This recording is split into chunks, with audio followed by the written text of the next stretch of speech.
Hello, good morning. Good morning, ma'am. Good morning, Miss. Good morning. Good morning, ma'am. Good morning.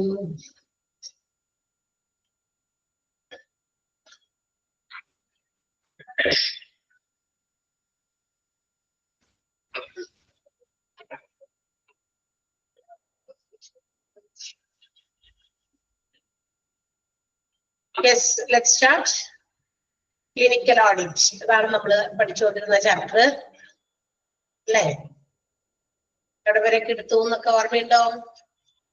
Clinical audit അത്ര എന്താ പറയാ, നമുക്ക് കുറെ main ആയിട്ട് അതിന്റെ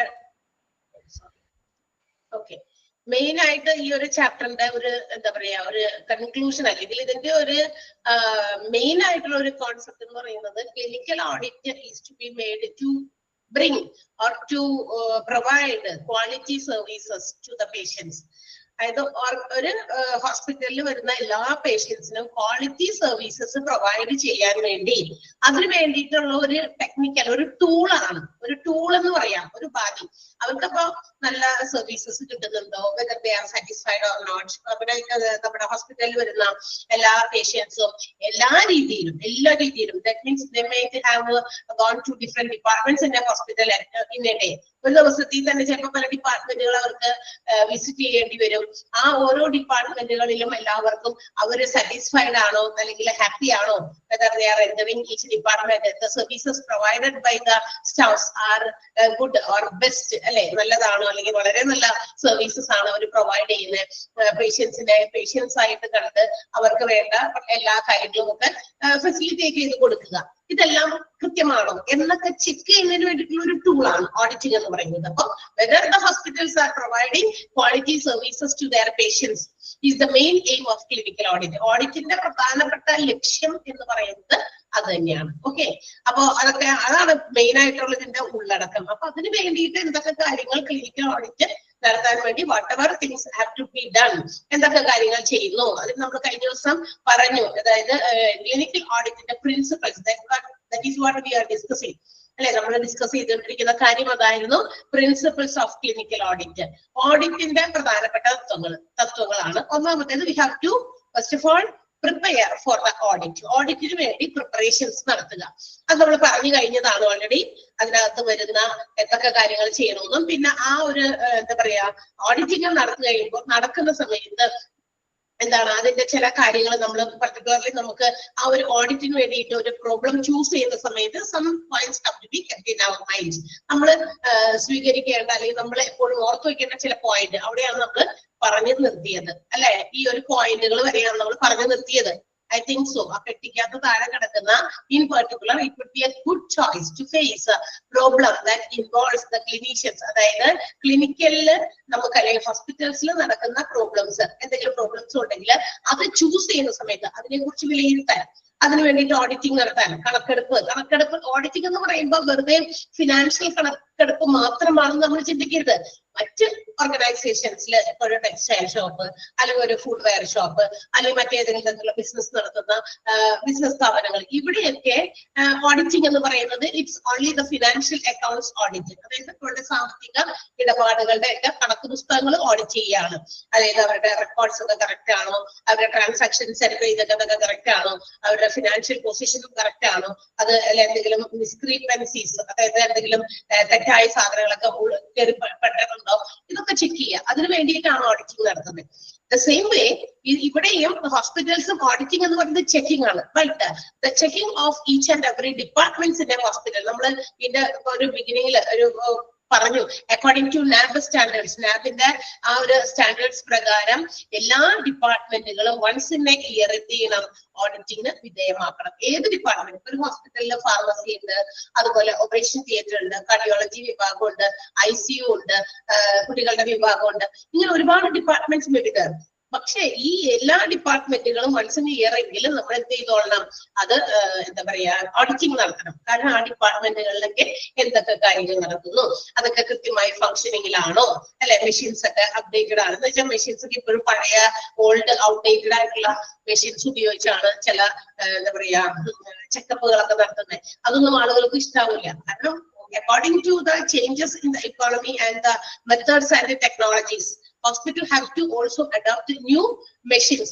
അതായത് സാങ്കേതിക വിദ്യകളൊക്കെ ഇങ്ങനെ ഓരോ ദിവസം ചെല്ലുന്നോറും ഇങ്ങനെ എന്താ പറയാ സാങ്കേതികതയുടെ പേരിൽ നമുക്കറിയാം ടെക്നോളജി ഒരുപാട് ഡെവലപ്പ് ചെയ്തുകൊണ്ടിരിക്കുന്നുണ്ട് അല്ലെ. അപ്പൊ ആ ഡെവലപ്മെന്റിനനുസരിച്ച് ഹോസ്പിറ്റൽസും എന്ത് ചെയ്യണം, പുതിയ പുതിയ ടെക്നോളജീസ് അഡോപ്റ്റ് ചെയ്താണ് അവരുടെ ട്രീറ്റ്മെന്റുകൾ നടത്തേണ്ടത്.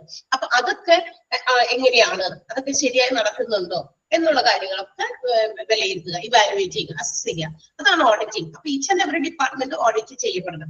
അപ്പൊ അങ്ങനെ ചെയ്യുമ്പോൾ എന്തൊക്കെ കാര്യങ്ങൾ നമ്മൾ മനസ്സിൽ ഉണ്ടാവണം എന്നുള്ളതാണ്. ആ പോയിന്റ് വരെയാണ് നമ്മൾ പറഞ്ഞു നിർത്തിയത്. And the next one, see why we are choosing audit topic. നമ്മളിപ്പോ ഓഡിറ്റിന് വേണ്ടിയിട്ട് എന്തെങ്കിലും ഒരു പ്രോബ്ലം അല്ലെങ്കിൽ ഒരു ടോപ്പിക് നമ്മൾ സെലക്ട് ചെയ്യുന്ന സമയത്ത് ഇവിടെ പറയുന്നത് റെയർ ഇവന്റ്സ്. റെയർ ഇവന്റ്സ് എന്ന് പറഞ്ഞാൽ എന്താ, വല്ലപ്പോഴും ഒക്കെ ഉണ്ടാകാൻ സാധ്യതയുള്ളത് എന്ന് വെച്ചാൽ കോമൺ നേച്ചറിലുള്ളതല്ലാത്തത്, വല്ലപ്പോഴും ഒക്കെ നടക്കുന്ന ചില കാര്യങ്ങൾ, അല്ലെങ്കിൽ അഡ്വേഴ്സ് ഇഫക്റ്റ് ഉള്ളത്.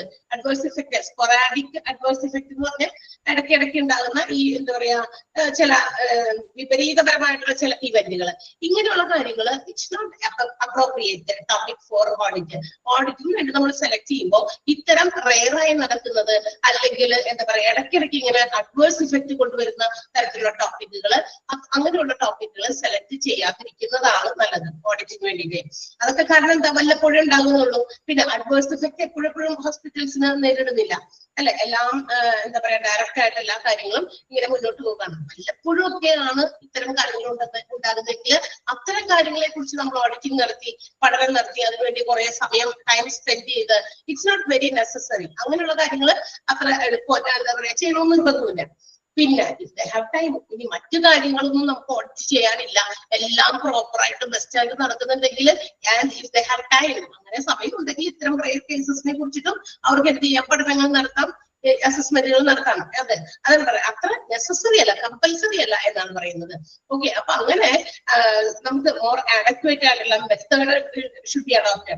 അങ്ങനെയുള്ള റെയർ കേസസ് എടുക്കുമ്പോൾ അല്ലെങ്കിൽ അത്തരം ഇടയ്ക്കുണ്ടാകുന്ന അഡ്വേഴ്സ് എഫക്റ്റ് ഉള്ള കേസസ് പ്രോബ്ലംസ് നമ്മൾ ചൂസ് ചെയ്യുമ്പോൾ, ഓഡിറ്റിന് വേണ്ടി ചൂസ് ചെയ്യുമ്പോൾ എന്ത് ചെയ്യണമെന്ന് അറിയാമോ, ആഡക്വേറ്റ് മെത്തേഡ്സ്, അതിന് സഫീഷ്യന്റ് ആയിട്ടുള്ള മെത്തേഡുകൾ, രീതികൾ, അതെങ്ങനെ നമുക്ക് ആ ഓഡിറ്റിംഗ് നടത്താം, അതിന് വേണ്ടിയിട്ട് നമ്മൾ ആ മെത്തേഡും ആലോചിക്കണം.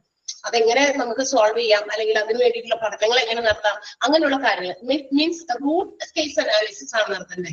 എന്തുകൊണ്ട് അത്തരം പ്രോബ്ലം, ആ ഒരു ഇഷ്യൂ എന്ത് ചെയ്തു, ഉടലെടുത്തു, അല്ലെങ്കിൽ from where it is the source, ആ ഒരു പ്രശ്നത്തിന്റെ സോഴ്സ് എവിടെയാണ്. So different methods have to be adopted according to the changes. Rare case ആകുമ്പോൾ അങ്ങനെയുള്ള പഠനങ്ങൾക്ക് നമ്മൾ റൂട്ടീനെ പഠിച്ചു തുടങ്ങുന്നത് എന്ന് വെച്ചാൽ എവിടെ നിന്ന് അത് ഉത്ഭവിച്ചു, എന്താണ് അതിന്റെ കോസ്, കാരണം, ഇതൊക്കെ തുടങ്ങി പഠിക്കേണ്ടി വരും. മനസ്സിലായോ?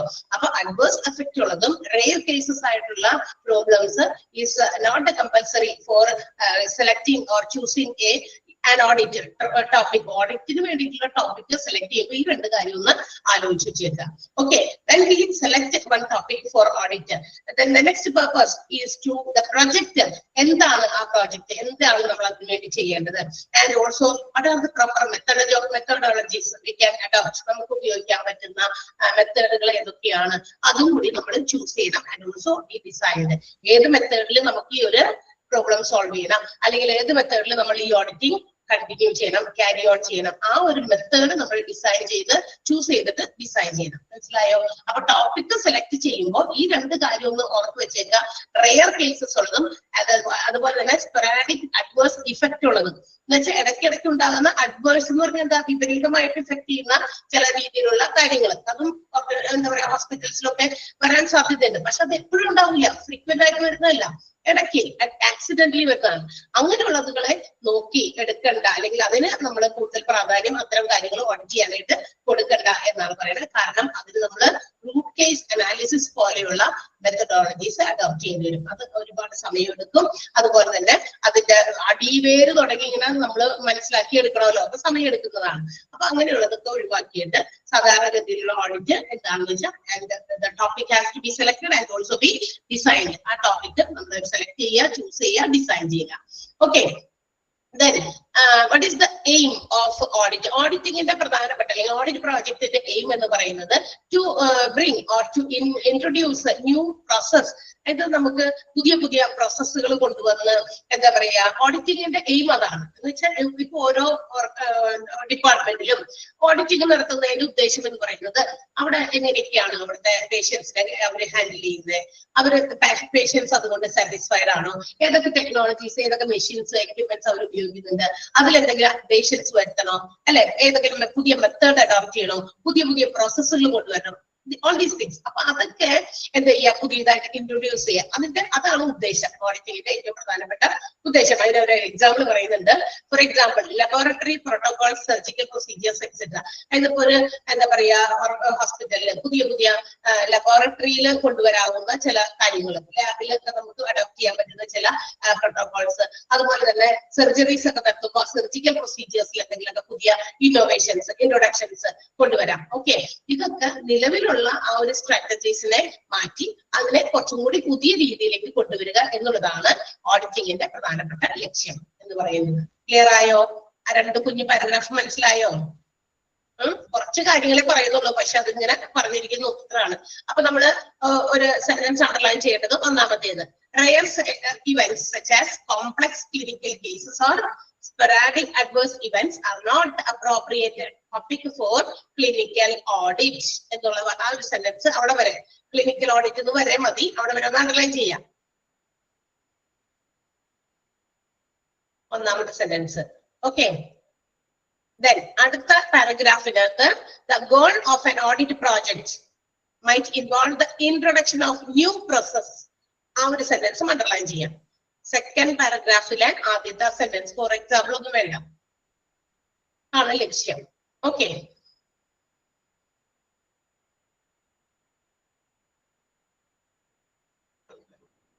പോകാലോ അടുത്ത പാരഗ്രാഫിലേക്ക്, അല്ലെങ്കിൽ അടുത്ത പേജിലേക്കാണ് നമ്മൾ പോകുന്നത്. ഷോർട്ടായിട്ട് പറഞ്ഞ അത്ര ഉള്ളൂ. ഷോർട്ടായിട്ടാണ് പറഞ്ഞത്. എന്താ ഷോർട്ടായിട്ട് പറഞ്ഞത്? ക്ലിനിക്കൽ ഓഡിറ്റ് നടത്തുന്ന സമയത്ത് റെയർ ഇവന്റ്സ്, പിന്നെ എന്താ പറയാ അഡ്വേഴ്സ് ഇഫക്റ്റ് ഉള്ള, അതായത് മാത്രമല്ല സ്പൊറാഡിക് അഡ്വേഴ്സ് ഇഫക്റ്റ് ഉള്ളതെന്നാ പറഞ്ഞേക്കുന്നത്, ഇടയ്ക്കിടയ്ക്ക് ഉണ്ടാകുന്ന പ്രതികൂല സംഭവങ്ങൾ, ഇതൊന്നും എടുക്കണ്ടാന്ന് ക്ലിനിക്കൽ ഓഡിറ്റിന് വേണ്ടി ചൂസ് ചെയ്യണ്ടാന്ന്. ചൂസ് ചെയ്യുമ്പോൾ നമ്മളിപ്പോ ഒരു ഡിപ്പാർട്ട്മെന്റ്, ഇപ്പൊ ഉദാഹരണത്തിന് കാർഡിയോളജി ഡിപ്പാർട്ട്മെന്റില് എന്തൊക്കെ മെഷീൻസ് ഉപയോഗിക്കുന്നു, ഇത് പണ്ട് തുടങ്ങി ഈ മെഷീൻസ് തന്നെയാണ്. അപ്പൊ അത് മാറ്റി നമുക്ക് പുതിയ ഇൻട്രൊഡക്ഷൻസ്, പുതിയ മെഷീൻസ് ഇൻട്രൊഡ്യൂസ് ചെയ്ത് കഴിഞ്ഞാൽ അതുകൊണ്ട് എന്ത് മാറ്റം പേഷ്യൻസിനെ ഹാൻഡിൽ ചെയ്യാനും, അല്ലെങ്കിൽ കുറച്ചുകൂടി നമുക്ക് എളുപ്പത്തിൽ ഓരോ ട്രീറ്റ്മെന്റുകളൊക്കെ പേഷ്യൻസിന് കൊടുത്തു വിടാനൊക്കെ ചിലപ്പോൾ സാധിക്കും. അപ്പൊ അതിന് പുതിയ മെഷീൻസ് ഇൻട്രൊഡ്യൂസ് ചെയ്യാം. അപ്പൊ അതിന്റെ ആവശ്യമുണ്ടോ, അല്ലെങ്കിൽ ഇങ്ങനെ ഒരു ലോക്കൽ എന്താ പറയാ ഒരു സ്ഥലത്താണ് ഈ ഒരു ഹോസ്പിറ്റല് സിറ്റുവേറ്റഡ് ആയിരിക്കുന്നത്, അപ്പൊ അങ്ങനെയുള്ള സ്ഥലത്ത് കൂടുതൽ പേഷ്യൻസ് നമുക്ക് ചിലപ്പോൾ വേണമെങ്കിൽ എന്താ പറയാ കൊണ്ടുവരാൻ വേണ്ടിയിട്ട്, നമുക്ക് അട്രാക്ട് ചെയ്യാൻ വേണ്ടിയിട്ട് കൂടുതൽ നല്ല മെഷീൻസും മെഷീനറീസും ഒക്കെ ഉപയോഗിക്കും. ചില ഹോസ്പിറ്റൽസിലേക്ക് പേഷ്യൻസിനെ കൊണ്ടുപോകാത്തതിന്റെ പ്രധാനപ്പെട്ട റീസൺ എന്താ? ചിലപ്പോൾ അവിടെ അതിനുള്ള ഫെസിലിറ്റീസ് ഇല്ലാത്തത് കൊണ്ടാണ് നമുക്ക് ദൂരേക്കൊക്കെ കൊണ്ടുപോകേണ്ടി വരുന്നത്, ഷിഫ്റ്റ് ചെയ്യേണ്ടി വരുന്നത്. അപ്പൊ ഒത്തിരി സീരിയസ് ക്രിട്ടിക്കൽ സ്റ്റേജസിലുള്ള പേഷ്യൻസിനെ ഇങ്ങനെ ഷിഫ്റ്റ് ചെയ്യുമ്പോൾ, ട്രാൻസ്ഫർ ചെയ്യുമ്പോൾ, ഒരു സ്ഥലത്ത് നിന്ന് മറ്റൊരു സ്ഥലത്തിലേക്ക് മൂവ് ചെയ്യുന്ന സമയത്ത് ഇൻ ബിറ്റ്വീനിൽ പലതും സംഭവിക്കാം, അല്ലെ, അത്രയും ക്രിട്ടിക്കൽ സ്റ്റേജിലുള്ള പേഷ്യൻസിനെ. അതേസമയം നമുക്ക് ഏറ്റവും നിയറസ്റ്റ് പ്ലേസിൽ നമുക്ക് എല്ലാ സൗകര്യങ്ങളും ഉള്ള ഒരു ഹോസ്പിറ്റൽ ഉണ്ടെങ്കിലോ, അതാണ് ഇന്ന് കൂടുതലും ആളുകൾ അല്ലെങ്കിൽ ഹോസ്പിറ്റൽസിലെ പുതിയ കാര്യങ്ങളൊക്കെ ഇൻട്രൊഡ്യൂസ് ചെയ്യുന്നത്. സോ അവർക്ക് they will get every treatment, എല്ലാ ട്രീറ്റ്മെന്റും അത്തരം ഹോസ്പിറ്റൽസിൽ കിട്ടുന്നു. അപ്പൊ അങ്ങനെ ആ ഒരു അത്തരം കാര്യങ്ങളെ കുറിച്ചിട്ടൊക്കെയാണ് നമ്മൾ ഓഡിറ്റിന് വേണ്ടി ടോപ്പിക് തിരഞ്ഞെടുക്കേണ്ടത്. അല്ലാണ്ട് വല്ലപ്പോഴും ഉണ്ടാകുന്ന കാര്യങ്ങളെ കുറിച്ചിട്ടൊന്നും നമ്മൾ ഓഡിറ്റിന് വേണ്ടിയിട്ടുള്ള ടോപ്പിക് ആയിട്ട് സെലക്ട് ചെയ്യേണ്ട ആവശ്യമില്ല. കാരണം അതിന് ഓഡിറ്റിങ്ങിനൊക്കെ എളുപ്പമൊന്നുമില്ല നടത്താൻ, അതിനൊക്കെ ഒത്തിരി സമയം എടുക്കും, ടൈം കൺസ്യൂമിംഗ് ആണ്. അപ്പൊ നമുക്ക് ആവശ്യമുള്ള അല്ലെങ്കിൽ ഇമ്പോർട്ടന്റ് ആയിട്ടുള്ള മറ്റു കാര്യങ്ങളെ കുറിച്ച് നമുക്ക് എന്ത് ചെയ്യാം, ഇടയ്ക്കല്ല എപ്പോഴും ഉണ്ടാകാവുന്ന ചില സാഹചര്യങ്ങളെ കുറിച്ചൊക്കെ നമുക്ക് ഓഡിറ്റിംഗ് ചെയ്യാൻ പറ്റും, ചെയ്യണം, അതാണ് ചെയ്യേണ്ടത്. ഇനി ഓഡിറ്റിങ്ങിന്റെ ഗെയിം എന്ന് പറയുന്നത് എന്താണ്? പ്രധാനമായിട്ടും എന്താ, പുതിയ ന്യൂ പ്രോസസ്സുകൾ ഹോസ്പിറ്റൽസിൽ ഇൻട്രൊഡ്യൂസ് ചെയ്യുക, അതാണ് അതിന്റെ ഉദ്ദേശം. ഇത്രേ ഉള്ളൂ, സിമ്പിൾ ആയിട്ട് അത്രയും കാര്യം അതിനകത്ത് പറഞ്ഞിട്ടുള്ളൂ. ക്ലിയർ ആയോ? ആരാ ചോദിച്ചത്? Okay, yes, Sahana. ദെൻ അടുത്തത്, then while before doing such audit, അല്ലെങ്കിൽ before beginning an audit, clinical audit നമ്മൾ തുടങ്ങുന്നതിന് മുമ്പ് തന്നെ hospitals have to clearly, they have to declare the resources which are allocated for the audit. ഓഡിറ്റിന് വേണ്ടിയിട്ടുള്ള വിഭവങ്ങൾ ഉണ്ടോ എന്ന് നോക്കണം എന്ന്. അതായത് ആ ഓഡിറ്റിംഗ് നമുക്ക് നടത്താൻ അല്ലെങ്കിൽ ആ ഓഡിറ്റിങ്ങിനെ സപ്പോർട്ട് ചെയ്യാൻ വേണ്ടിയിട്ടുള്ള എല്ലാ റിസോഴ്സസും അവൈലബിൾ ആകണോ, ഉണ്ടോ, അത് മാത്രമല്ല ഉണ്ടെങ്കിൽ തന്നെ അത് ആവശ്യമുണ്ട് ഇന്ന കാര്യങ്ങളൊക്കെ ഉണ്ടെന്നുള്ളത് ഡിക്ലെയർ ചെയ്യണം. അവൈലബിൾ ആയിട്ടുള്ള ഇപ്പൊ ഓഡിറ്റിങ്ങിന് അവൈലബിൾ ആയിട്ടുള്ള റിസോഴ്സസ് എന്ന് പറയുമ്പോൾ അതിനെ പ്രധാനമായിട്ടും അതിന്റെ ഡാറ്റ കളക്ട് ചെയ്യണം. ഓഡിറ്റിംഗ് ചെയ്യണമെങ്കിൽ ഓഡിറ്റിംഗുമായി ബന്ധപ്പെട്ടിട്ടുള്ള അതിന് വേണ്ടിയിട്ടുള്ള ഡാറ്റാസ് കളക്ട് ചെയ്യണം. ആ ഡാറ്റ കളക്ട് ചെയ്യുന്നത് മാത്രമല്ല പിന്നെ അതിന് വേണ്ടിയിട്ടുള്ള ഹാർഡ്വെയർസ് കളക്ട് ചെയ്യാൻ വേണ്ടിയിട്ടുള്ള ഹാർഡ്വെയർ വേണം, സോഫ്റ്റ്വെയർ വേണം. ഇങ്ങനെയുള്ള കാര്യങ്ങളൊക്കെ ആവശ്യമുണ്ട്. പിന്നെ എന്താ ആവശ്യമുണ്ട്? ട്രെയിൻഡ് ആയിട്ടുള്ള ക്ലിനിക്കൽ സ്റ്റാഫുകൾ വേണം. ഓഡിറ്റിംഗ് ചെയ്യാനായിട്ടുള്ള ക്ലിനിക്കൽ സ്റ്റാഫുകൾ, അതും ട്രെയിൻഡ് ആയിട്ടുള്ളവര്, അതിന് ട്രെയിനിങ് കിട്ടിയവര്. ഓക്കെ, പരിശീലനം കിട്ടിയ എല്ലാവർക്കും ഒന്നും ചെയ്യാൻ പറ്റില്ല. പിന്നെ അത് മാത്രമല്ല അതിനകത്ത് ചിലപ്പോൾ നമുക്ക് ഓഡിറ്റിന്റെ ടെക്നിക്സ് ഒക്കെ അറിവുള്ളവര്, അതായത് എഡ്യൂക്കേഷൻ ക്ലിനിക്കൽ ഓഡിറ്റ് ടെക്നിക്സ്, ഓഡിറ്റിങ്ങിന്റെ സാങ്കേതിക വശങ്ങളൊക്കെ അറിവുള്ള ആളുകളുണ്ട്, അവരുണ്ടായിരിക്കണം. പിന്നെ ഡാറ്റ മാനേജ് ചെയ്യാനും ഫെസിലിറ്റേറ്റ് ചെയ്യാനുള്ള ഒരു ഉപാധി, അതിനു വേണ്ടിയിട്ടുള്ള കാര്യങ്ങൾ ഉണ്ടായിരിക്കണം. All the resources should be declared before beginning clinical audit. അപ്പൊ ഒരു ക്ലിനിക്കൽ ഓഡിറ്റ് തുടങ്ങുന്നതിന് മുമ്പ് വ്യക്തമായിട്ട് ഈ പറഞ്ഞ കാര്യങ്ങളെല്ലാം ഓൾ റിസോഴ്സസ് അവൈലബിൾ ആണോ, ഉണ്ടോ, ആ റിസോഴ്സസ് ഡാറ്റ കളക്ട് ചെയ്യുന്നത് അതിന്റെ ഹാർഡ്വെയർസ് സോഫ്റ്റ്വെയർസ് അവൈലബിൾ ആണോ, പിന്നെ ട്രെയിൻഡ് ആയിട്ടുള്ള ക്ലിനിക്കൽ സ്റ്റാഫുകൾ ഉണ്ടോ, പിന്നെ അവർക്ക് അതിന് എന്താ പറയാ ടെക്നിക്കൽ ഓഡിറ്റിങ്ങിന്റെ ടെക്നിക്കൽ കാര്യങ്ങളുടെ അറിവുള്ള അതിനനുസരിച്ചുള്ള അറിവുള്ളവരുണ്ടോ, പിന്നെ ഡാറ്റ ഫെസിലിറ്റേറ്റ് ചെയ്യാനും മാനേജ് ചെയ്യാനുള്ള ആളുകളുണ്ടോ, ഇത് ഓൾ ഷുഡ് ബി ഡിക്ലെയർഡ്. അപ്പൊ ഒരു ക്ലിനിക്കൽ ഓഡിറ്റ് അങ്ങനെ ഓടിച്ചൊന്നും അങ്ങനെ ചെയ്യാൻ പറ്റുന്നതല്ല.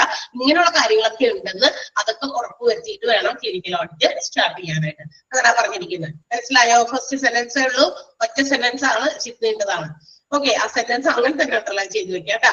Before beginning a clinical audit, organisations should clearly declare the resources allocated to support the project. ആ ഒരു ഓഡിറ്റ് പ്രോജക്റ്റിനെ സപ്പോർട്ട് ചെയ്യാൻ വേണ്ടിയിട്ടുള്ള റിസോഴ്സസ് എല്ലാം ഉണ്ട് എന്ന് ഡിക്ലെയർ ചെയ്യണം. ആ റിസോഴ്സസ് എന്താണെന്നാണ് ബ്രാക്കറ്റിലും മറ്റു കാര്യമായിട്ട് പറഞ്ഞേക്കുന്നത്. Data collection, hardware software include ചെയ്യുന്ന ഡാറ്റ കളക്ഷൻ. അത് നമ്മൾ ഹാർഡ്വെയർ എന്ന് പറയുമ്പോൾ ചിലപ്പോൾ നമ്മൾ പോയിട്ടൊക്കെ അന്വേഷിച്ച് കണ്ടുപിടിച്ച ഡാറ്റ കളക്ഷൻ ആയിരിക്കാം. സോഫ്റ്റ്വെയർ എന്ന് വെച്ചാൽ നമ്മൾ നേരത്തെ കൂട്ടി ഇൻഫോർമേഷൻസ് കളക്ട് ചെയ്ത് വെച്ചിട്ടോ അങ്ങനെയൊക്കെ ഉള്ളതായിരിക്കാം. ഏത് രീതിയിലാണോ അത് ഉണ്ടോ എന്ന് നോക്കുക. അതുപോലെ തന്നെ സ്റ്റാഫ് അതിന് വേണ്ടിയിട്ടുള്ള ട്രെയിൻഡ് സ്റ്റാഫ്, പിന്നെ അതിന്റെ ടെക്നിക്കൽ ഓഡിറ്റിങ്ങിന്റെ ടെക്നിക്കൽ കാര്യങ്ങളൊക്കെ അറിവുള്ളവര്, അതിന്റെ എഡ്യൂക്കേറ്റഡ് ആയിട്ടുള്ളവര് ഉണ്ടോ, പിന്നെ ഡാറ്റ അതിനെ ഫെസിലിറ്റേറ്റ് ചെയ്യാനും മാനേജ് ചെയ്യാനുള്ളത് കാര്യങ്ങളൊക്കെ ഉണ്ടോ എന്നൊക്കെ ഉറപ്പുവരുത്തണം. ഓക്കെ, സെന്റൻസ് ഒന്ന് അണ്ടർലൈൻ ചെയ്തിട്ട് കേട്ടോ. ഫുൾ പാരഗ്രാഫ് ഫുൾ ആണ് സെന്റൻസ്.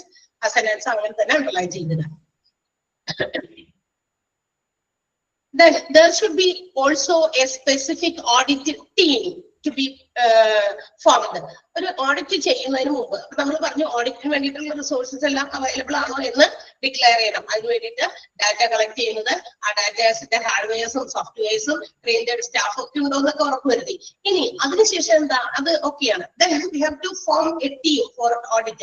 ഓഡിറ്റിന് വേണ്ടിയിട്ട് ഒരു കസ്റ്റമൈസ്ഡ് ഒരു ടീം ഉണ്ടായിരിക്കണം. കസ്റ്റമൈസ്ഡ് എന്ന് പറഞ്ഞാൽ ഓരോ ഹോസ്പിറ്റൽസിനും അവരുടേതായ രീതിയിൽ അവർക്ക് ടീം ഉണ്ടാക്കാം. ഏത് ഡിപ്പാർട്ട്മെന്റ് ആണോ നമ്മൾ എന്താ പറയാ ഓഡിറ്റ് ചെയ്യണേ, അപ്പൊ അങ്ങനെ ഡിപ്പാർട്ട്മെന്റ് വൈസും അങ്ങനെ കസ്റ്റമൈസ് ചെയ്ത. കസ്റ്റമൈസ്ഡ് എന്ന വാക്കിന്റെ അർത്ഥം നീഡ്സ് അനുസരിച്ച്, നമ്മുടെ ആവശ്യം അനുസരിച്ച് കസ്റ്റമൈസ്ഡ് ഡ്രസ്സ് സ്റ്റിച്ച് ചെയ്യാറുണ്ട്, കസ്റ്റമൈസ്ഡ് എന്താ പറയാ വീടുകൾ പണിതു കൊടുക്കാറുണ്ട്. അതായത് കസ്റ്റമറുടെ ആവശ്യപ്രകാരം നിർദ്ദേശങ്ങൾ പ്രകാരം ചെയ്യുക. അപ്പൊ അക്കോർഡിംഗ് ടു ദ ഡിപ്പാർട്ട്മെന്റ്സ്, ഓരോ ഡിപ്പാർട്ട്മെന്റിന്റെയും ഓഡിറ്റിങ്ങിന്റെ ആവശ്യങ്ങളും അല്ലെങ്കിൽ എയിമും പല പല രീതിയായിരിക്കും. ഇപ്പൊ കാർഡിയോളജി ഡിപ്പാർട്ട്മെന്റിനെ ഓഡിറ്റ് ചെയ്യുന്ന പോലെ ആയിരിക്കില്ല ഒരു ഫാർമസിനെ ഓഡിറ്റ് ചെയ്യേണ്ടത്. ഓക്കെ, അവിടെ ട്രീറ്റ്മെന്റ് ആണ്. മറ്റേ ഫാർമസി എന്താ, മരുന്നുകളൊക്കെ ഡിസ്പെൻസ് ചെയ്യുന്ന സ്ഥലമാണ്. മരുന്നുകൾ കൊടുക്കുകയും സ്റ്റോർ ചെയ്യുകയും അതിന്റെ കാര്യങ്ങളൊക്കെ ഡീൽ ചെയ്യുന്ന ഒരു ഡിപ്പാർട്ട്മെന്റ് ആണ് pharmacy. So it's not same. അവിടെയുള്ള ആളുകളും ഇവിടെയുള്ള ആളുകളൊക്കെ ഒന്ന് തന്നെ ആവണമെന്ന് നിർബന്ധമില്ല അല്ലെ. എല്ലാവരാണ്, ഇത് എന്താ പറയാ വ്യത്യസ്തരാണ് സ്റ്റാഫുകളൊക്കെ. അപ്പൊ ഏത് ഡിപ്പാർട്ട്മെന്റിനെയാണോ അപ്പൊ അതനുസരിച്ച് കസ്റ്റമൈസ്ഡ് ആയിട്ടുള്ള ഒരു audit team should be there. എപ്പോഴും ഒന്ന് തന്നെ ആയിരിക്കും അല്ല, അതങ്ങനെ മാറിക്കൊണ്ടിരിക്കും according to the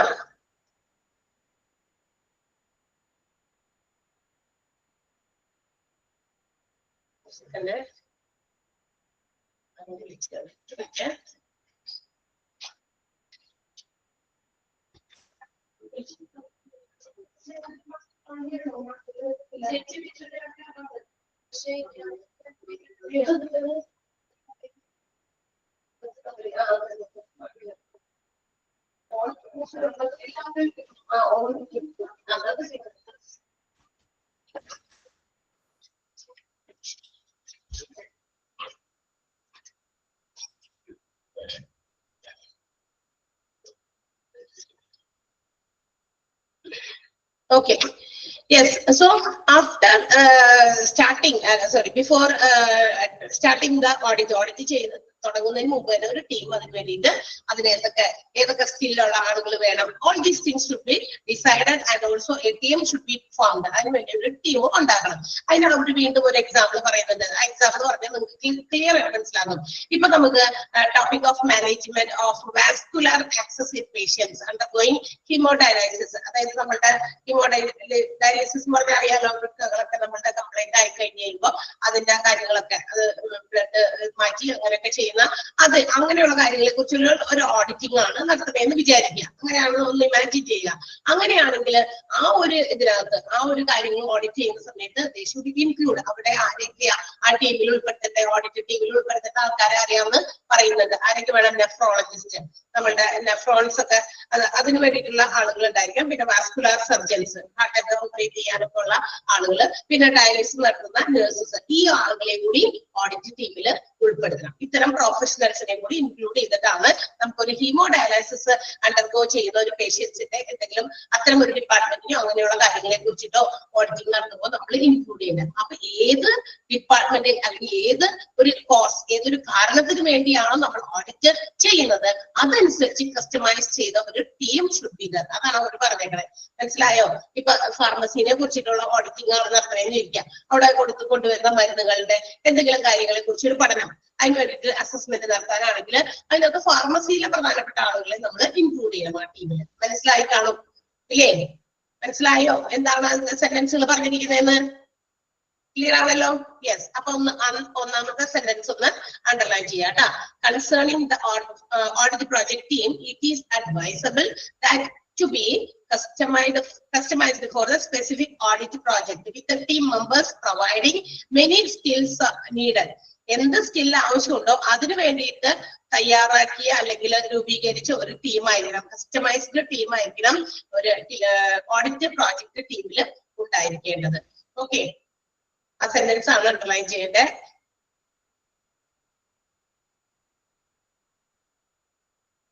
so first point, ഓഡിറ്റിംഗിന്റെ പ്രിൻസിപ്പിൾസിൽ first പോയിന്റിൽ വന്ന കുറെ കാര്യങ്ങളാണ് നമ്മളിപ്പോ കണ്ടത്. പ്രിൻസിപ്പിൾസ് ഓഫ് ക്ലിനിക്കൽ ഓഡിറ്റ്, അതിൽ ഫസ്റ്റ് വൺ ആയിരുന്നു പ്രിപ്പയറിംഗ് ഫോർ ദ ഓഡിറ്റ്. അപ്പൊ ഓഡിറ്റിന് വേണ്ടിയിട്ടുള്ള പ്രിപ്പറേഷൻസ് ഒക്കെ ചെയ്തു. അപ്പൊ നമ്മൾ ടോപ്പിക് സെലക്ട് ചെയ്യുമ്പോൾ റയർ ടോപ്പിക് അല്ലെങ്കിൽ അഡ്വേഴ്സ് ഇഫക്റ്റ് ആയിട്ടുള്ള ടോപ്പിക് അതൊക്കെ ഒഴിവാക്കി എന്താ പറയാ ഫ്രീക്വന്റ്ലി ഉണ്ടാകാൻ സാധ്യതയുള്ള ടോപ്പിക്സ് ഒക്കെ ചൂസ് ചെയ്യുക. ഇനി അത് ചൂസ് ചെയ്യുമ്പോഴും അതിന് വേണ്ടിയിട്ട് നമ്മൾ അതിന്റെ റിസോഴ്സസ് അവൈലബിൾ ആണോ, ആ റിസോഴ്സസ് എല്ലാം ഉണ്ടോ എന്ന് ഡിക്ലെയർ ചെയ്യുക. അതോടൊപ്പം തന്നെ ടീം നമ്മൾ സെലക്ട് ചെയ്യുക, ഫോം ചെയ്യുക, ആ ടീമിന് വേണ്ടിയുള്ള കാര്യങ്ങൾ. ഇതെല്ലാം തന്നെ പ്രിപ്പയറിംഗ് ഓഡിറ്റിന്റെ ആ ഒരു പ്രിൻസിപ്പിളിനകത്താണ് വരുന്നത്.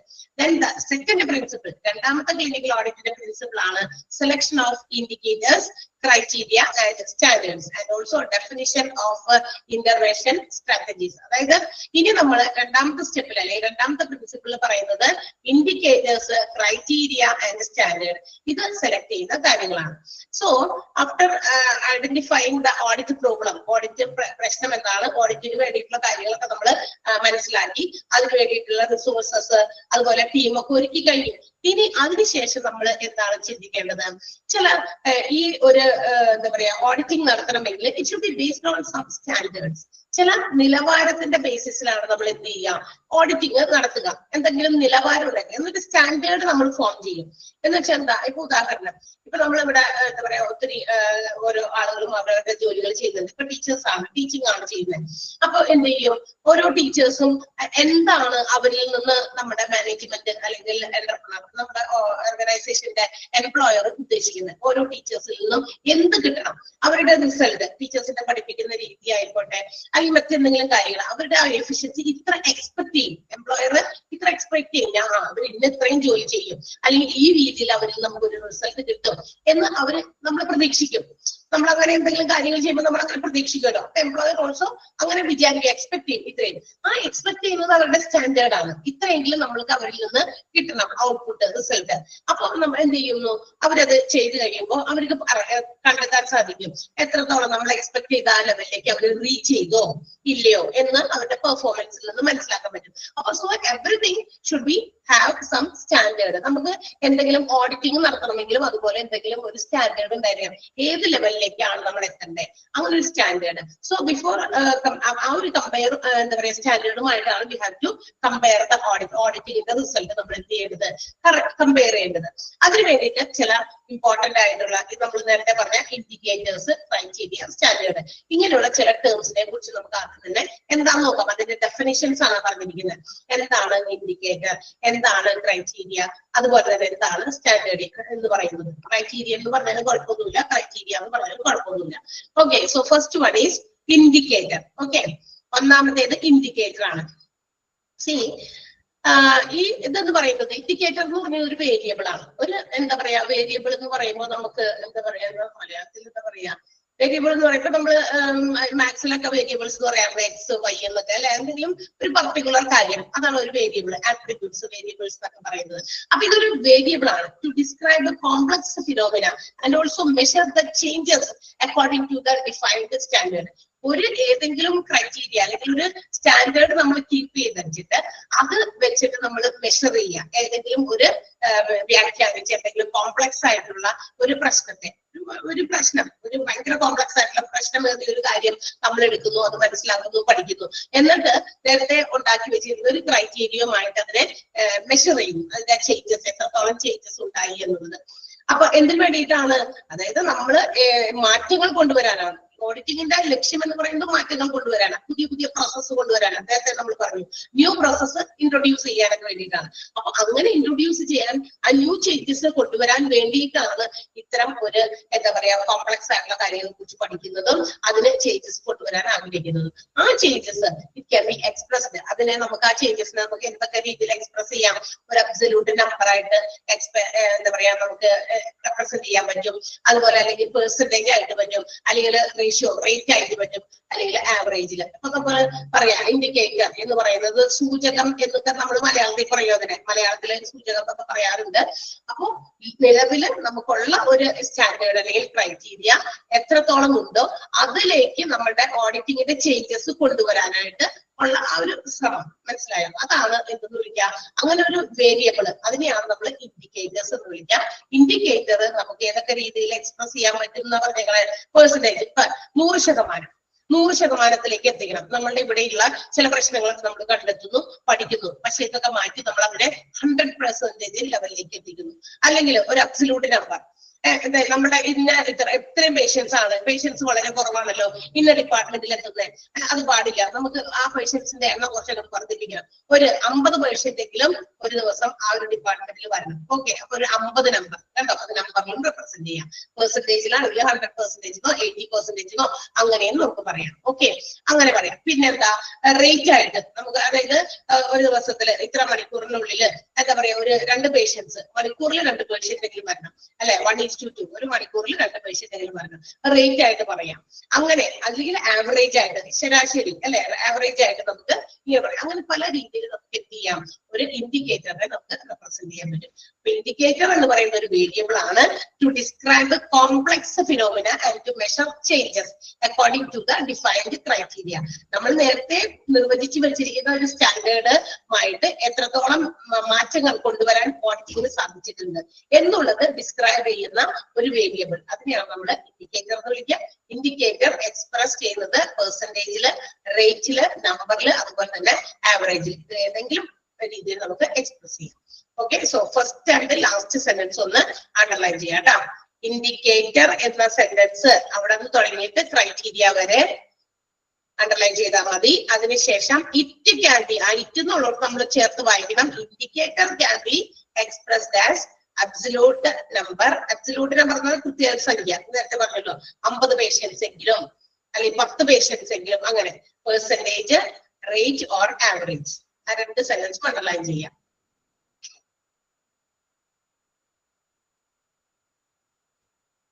ഇൻഡിക്കേറ്റേഴ്സ് എന്നൊക്കെ നമ്മൾ സയൻസിലൊക്കെ ചെറിയ ക്ലാസ്സിലൊക്കെ പഠിച്ചിട്ടുണ്ട്.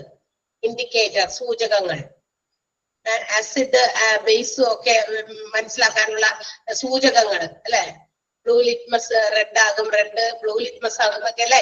അതിന് വേണ്ടിയിട്ട് അതെങ്ങനെയാണ് മനസ്സിലാക്കുന്നത്, അതിന്റെ സൂചകം അത് തന്നെയാണ് ഇതും, സൂചകം തന്നെയാണ് ഇവിടെയും. അതായത് നമ്മുടെ ഡിഫിക്കൽട്ട് ആയിട്ടുള്ള ഒരുപാട് പ്രോബ്ലംസിനെ കുറിച്ച് നമ്മൾ പഠിച്ച് ഓഡിറ്റിംഗ് ഒക്കെ നടത്തി അതിനനുസരിച്ച് അതിനെ നമ്മൾ പഠിച്ചിട്ട് ആ പോരായ്മകളൊക്കെ മനസ്സിലാക്കി നമ്മുടെ സ്റ്റാൻഡേർഡിലേക്ക് എത്തിക്കുമ്പോൾ ആ ഒരു ചേഞ്ചസ് അതാണ് ഉദ്ദേശിക്കുന്നത് കേട്ടോ.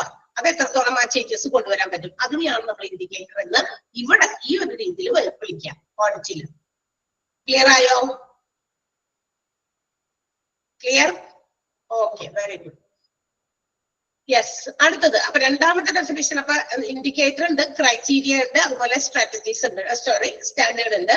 അടുത്തത് ക്രൈറ്റീരിയ ആണ്. ഇതെന്ന് പറയുന്നത് ഒരു നമുക്ക് മെഷറബിൾ ആയിട്ടുള്ള അല്ലെങ്കിൽ നമുക്ക് ഡിഫൈൻ ചെയ്യാൻ പറ്റുന്ന ആസ്പെക്ട് ഓഫ് ഹെൽത്ത് കെയർ ആണ്. ഹെൽത്ത് കെയർ അതിന്റെ ക്വാളിറ്റി, അതിൽ നമ്മൾ കൊടുക്കുന്ന ഹോസ്പിറ്റൽസ് കൊടുക്കുന്ന കെയറിങ് അത് എങ്ങനെ എത്രത്തോളം ക്വാളിറ്റി കൊടുക്കുന്നുണ്ട് അതിനെ കുറിച്ചൊക്കെ വ്യക്തമായിട്ട് നമുക്ക് ഡിസ്ക്രൈബ് ചെയ്യാൻ പറ്റുന്ന, വിശദീകരിക്കാൻ പറ്റുന്ന ഒരു മെഷറബിൾ ആസ്പെക്ട് അല്ലെങ്കിൽ ഒരു ഡിഫൈനബിൾ ആസ്പെക്ട് അതിനെയാണ് നമ്മൾ എന്ത് വിളിക്കാം, ക്രൈറ്റീരിയ എന്ന് വിളിക്കാം. എന്ന് പറഞ്ഞാൽ അതിന്റെ റിസൾട്ട് നമ്മൾ ഓഡിറ്റിംഗ് ഒക്കെ നടത്തി ഇംപ്രൂവ്മെന്റ് ഒക്കെ കൊണ്ടുവന്നു.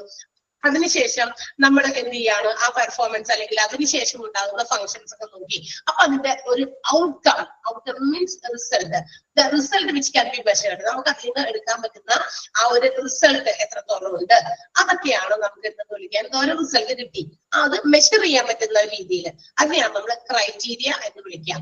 That means what changes has been occurred due to the good practice. അതായത് നമ്മൾ ഈ ഓഡിറ്റിംഗ് ഒക്കെ നടത്തി നല്ല നല്ല രീതിയിൽ നല്ല കാര്യങ്ങളൊക്കെ കൊണ്ടുവന്നു, പ്രാക്ടിക്കലാക്കി കൊണ്ടുവന്നു.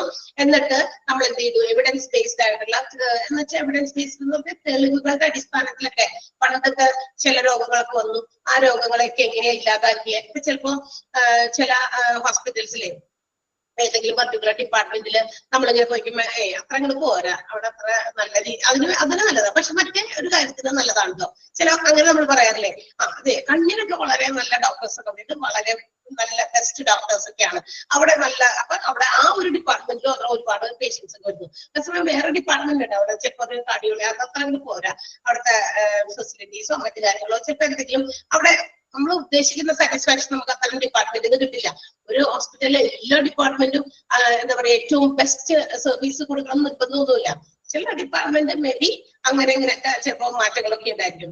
അപ്പൊ അങ്ങനെയുള്ള കാര്യങ്ങൾ അപ്പൊ അതിനെ നമുക്ക് എന്ത് ചെയ്യാം, മെഷർ ചെയ്ത് അത് എത്രത്തോളം നമ്മൾ മാറ്റങ്ങൾ കൊണ്ടുവന്ന് നമുക്ക് പ്രാക്ടിക്കൽ ആയിട്ടുള്ള കുറെ കാര്യങ്ങളൊക്കെ ഇംപ്രൂവ്മെന്റുകളൊക്കെ കൊണ്ടുവന്ന് എന്ത് ചെയ്യാം, എവിഡൻസ് ബേസ്ഡ് ആയിട്ട് എന്തുകൊണ്ട് ആ ഒരു ഡിപ്പാർട്ട്മെന്റ് അങ്ങനെ താഴെ പോയി, എന്തുകൊണ്ടാണ് ആ ഡിപ്പാർട്ട്മെന്റിൽ അത്രയും പേഷ്യൻസിന്റെ ഒരു ഇത് നമുക്ക് കാണാൻ പറ്റാത്തത്, സ്ട്രെങ്ത് കാണാൻ പറ്റാത്തത് എന്നൊക്കെ നോക്കി പഠനങ്ങളൊക്കെ നടത്താം. അതിന് വേണ്ടിയിട്ട് എന്താണ് അതിന്റെ പോരായ്മകൾ മനസ്സിലാക്കാൻ എവിഡൻസ് ബേസ്ഡ് ആയിട്ടുള്ള കാര്യങ്ങളൊക്കെ പഠിക്കേണ്ടി വരും, അനലൈസ് ചെയ്യേണ്ടി വരും, ഡാറ്റ കളക്ട് ചെയ്ത് അനലൈസ് ചെയ്യണം. അപ്പൊ എവിഡൻസ് ബേസ്ഡ് ആയിട്ടുള്ള കാര്യങ്ങൾ നോക്കി ഗുഡ് പ്രാക്ടീസ് ഒക്കെ കൊണ്ടുവന്ന് എന്തൊക്കെ ചേഞ്ചസ് നമുക്ക് നമ്മുടെ ഇതിൽ കൊണ്ടുവരാം, അതൊക്കെയാണ് നമ്മളുടെ ക്രൈറ്റീരിയ എന്ന് പറയുന്നത്. That means the result measured, ആ കൊണ്ടുവരുന്ന ഔട്ട്പുട്ട് എത്രത്തോളം ഉണ്ട് എന്ന് മനസ്സിലാക്കുന്നതാണ് ക്രൈറ്റീരിയൻ എന്ന് പറയുന്നത്.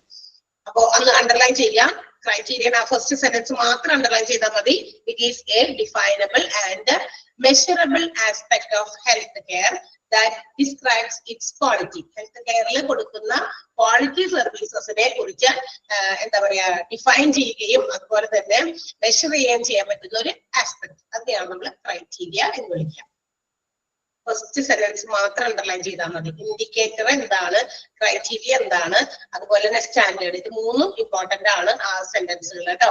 അപ്പൊ അതുകൊണ്ട് അണ്ടർലൈൻ ചെയ്ത് തന്നെ പഠിക്കാം.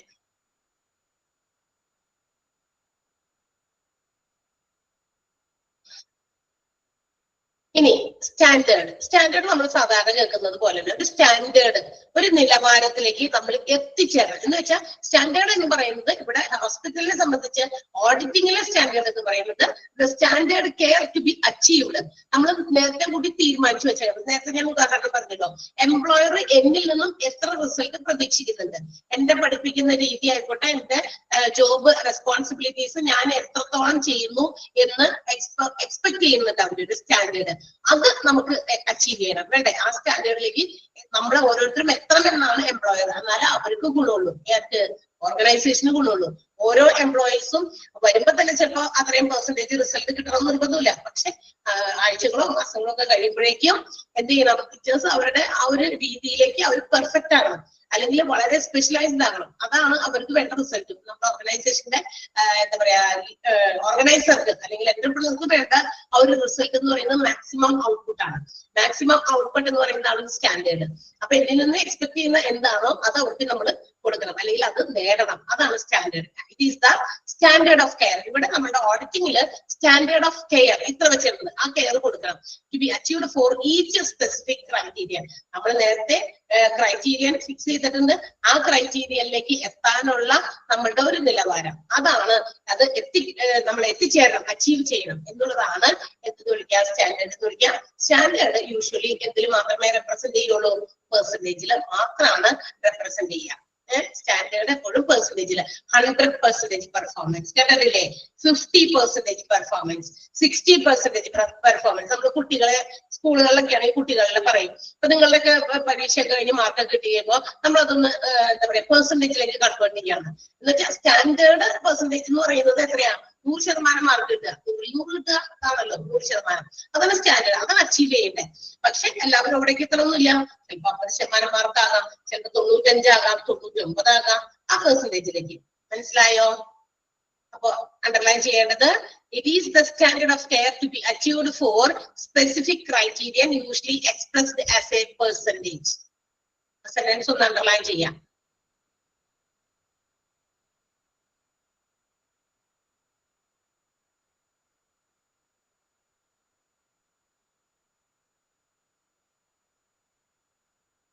അണ്ടർലൈൻ ചെയ്തോ?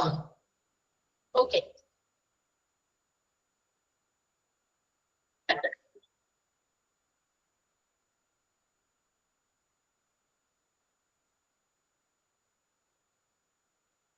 So while fixing the standard as a percentage, അപ്പൊ നമ്മൾ പറഞ്ഞു സ്റ്റാൻഡേർഡ് എപ്പോഴും ഒരു പെർസെന്റേജിൽ 100%, 50%, 60% ഒക്കെ നമ്മൾ ഫിക്സ് ചെയ്യുന്ന സമയത്ത് അതാണ് നമ്മൾ അച്ചീവ് ചെയ്യേണ്ടത്. എപ്പോഴും ഓർഗനൈസേഷൻ ആഗ്രഹിക്കുന്ന ആ പെർസെന്റേജിലേക്ക് എത്തുക എന്നുള്ളതാണ്.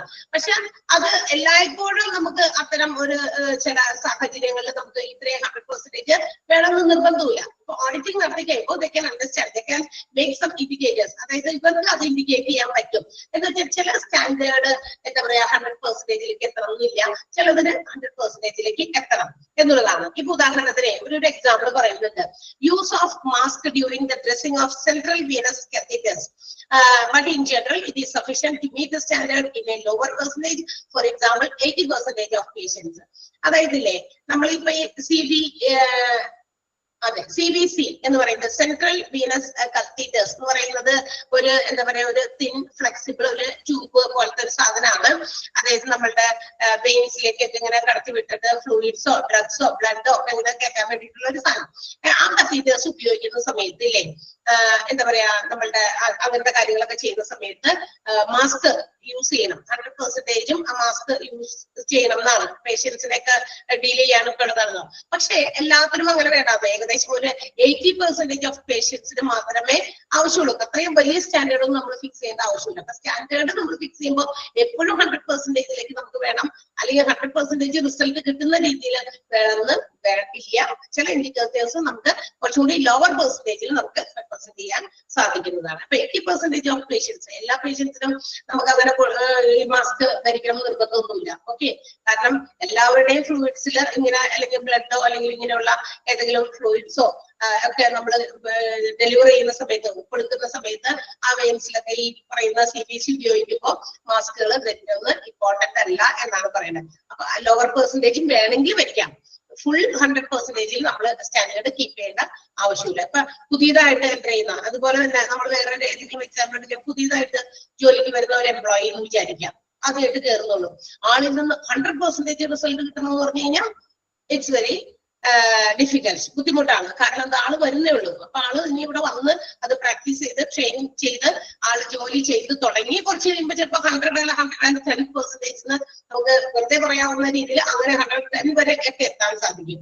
കാരണം എന്താ, അത് ബിഗിനിങ് സ്റ്റേജിൽ നമ്മളെല്ലാവരും പെർഫെക്റ്റ് അല്ല. നമ്മൾ ചെയ്താണ് ചിലപ്പോൾ ഒരു ദിവസം അല്ലെങ്കിൽ 2 ദിവസം കഴിയുമ്പോൾ നമ്മൾ ആ ഒരു ലെവലിലേക്ക് എത്തുക. അതെ, എക്സ്പീരിയൻസ് അല്ലെങ്കിൽ ആ എക്സ്പീരിയൻസ് മേക്സ് മാൻ പെർഫെക്റ്റ് അല്ലെ. നമ്മൾ ഓരോ കാര്യം ചെയ്താണ് നമ്മളതില് പെർഫെക്റ്റ്നെസ് കൊണ്ടുവരാം.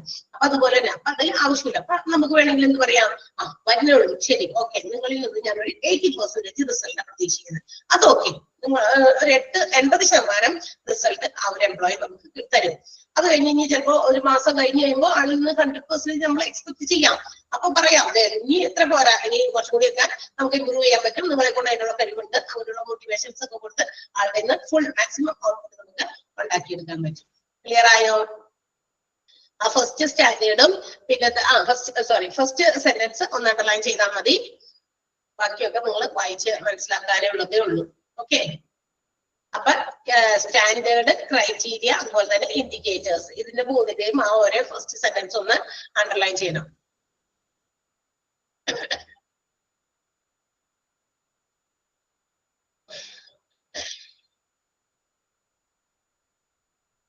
ഒന്ന് വായിച്ചു നോക്കാം അത് മൂന്നും. സെലക്ഷൻ ഓഫ് ഇൻഡിക്കേറ്റേഴ്സ് എന്ന് പറയുന്ന രണ്ടാമത്തെ സ്റ്റെപ്പ്, അതായത് പ്രിൻസിപ്പിൾസിലെ സെക്കൻഡ് സ്റ്റെപ്പാണ് selection of standard, indicator, criteria എന്ന് പറയുന്നത്. അതിന്റെ മൂന്നിന്റെയും കുഞ്ഞു കുഞ്ഞു ഡെഫിനിഷൻസ് ആണ് ഓരോ സെന്റൻസിൽ കിടക്കുന്നത്. ഒന്ന് വായിച്ചു നോക്കാം വേഗം.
കഴിഞ്ഞോ?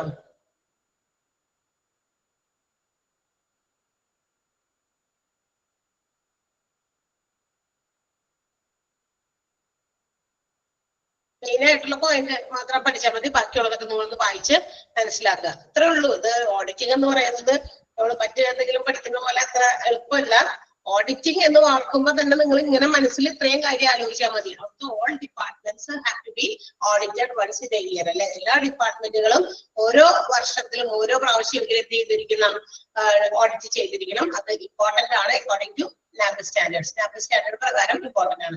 അപ്പൊ ഇനി ഓഡിറ്റിംഗ് നടത്തണമെങ്കിൽ അതിന് വേണ്ടിയിട്ടുള്ള കാര്യങ്ങൾ നേരത്തെ കൂടി തീരുമാനിക്കണം. ഓഡിറ്റ് ടീം, ഓഡിറ്റിന്റെ റിസോഴ്സസ്, അതുപോലെ തന്നെ ഓഡിറ്റിന്റെ ഇൻഡിക്കേറ്റർ, ക്രൈറ്റീരിയ, സ്റ്റാൻഡേർഡ്, ഇതൊക്കെ ഫിക്സ് ചെയ്തിട്ടൊക്കെ പറ്റുള്ളൂ നമുക്ക് ഓഡിറ്റിംഗിന് പോകാനായിട്ട്. സോ ആഫ്റ്റർ സെലക്ഷൻ ഓഫ് ഓഡിറ്റിന്റെ സ്റ്റാൻഡേർഡും ഓഡിറ്റ് ക്രൈറ്റീരിയ ഒക്കെ ചൂസ് ചെയ്യും അല്ലെങ്കിൽ സെലക്ട് ചെയ്യും. അത് അത്ര എളുപ്പമുള്ള ഇതൊരു ക്രിട്ടിക്കൽ പോയിന്റ് ആണെന്നാണ് പറഞ്ഞിരിക്കുന്നത്. എന്ന് വെച്ചാൽ വളരെ ഇമ്പോർട്ടന്റ് ആയിട്ടുള്ള ഒരു കാര്യമാണ് ഈ സ്റ്റാൻഡേർഡും അതുപോലെ ക്രൈറ്റീരിയ ഒക്കെ ഫിക്സ് ചെയ്യുക എന്നുള്ളത്. അതുപോലെ തന്നെ ഓഡിറ്റ് ഡിസൈൻ ചെയ്യുക. And also while audit designing we have to include all the participants. അപ്പൊ നമ്മൾ ആ ഓഡിറ്റിന്റെ കാര്യങ്ങളെ കുറിച്ച് ഡിസൈനിങ് ഒക്കെ തയ്യാറാക്കുമ്പോൾ എല്ലാവരെയും ഉൾപ്പെടുത്തണം. നമ്മൾ നേരത്തെ പറഞ്ഞില്ല, ഒരു ഓഡിറ്റ് ടീം കസ്റ്റമൈസ്ഡ് ആയിട്ട് ഓരോ ഓഡിറ്റിനും ഉണ്ടായിരിക്കണമെന്ന്. അവരെല്ലാം കൂടി ചേർത്തിട്ടാണ് നമ്മൾ അതിന് വേണ്ടിയിട്ടുള്ള കാര്യങ്ങളൊക്കെ പാർട്ടിസിപ്പൻസിനെയൊക്കെ ചേർത്തിട്ടാണ് നമ്മൾ ഓഡിറ്റിങ്ങിനെ ഡിസൈൻ ചെയ്യേണ്ടത്. ഓക്കെ, അപ്പോ അങ്ങനെ വരുമ്പോൾ നമുക്ക് the final result of the audit will be the quality of care. ഓഡിറ്റിങ്ങിന്റെ ആ ഒരു റിസൾട്ട് അങ്ങനെയാണെങ്കിൽ എന്തുകൊണ്ടുവരും?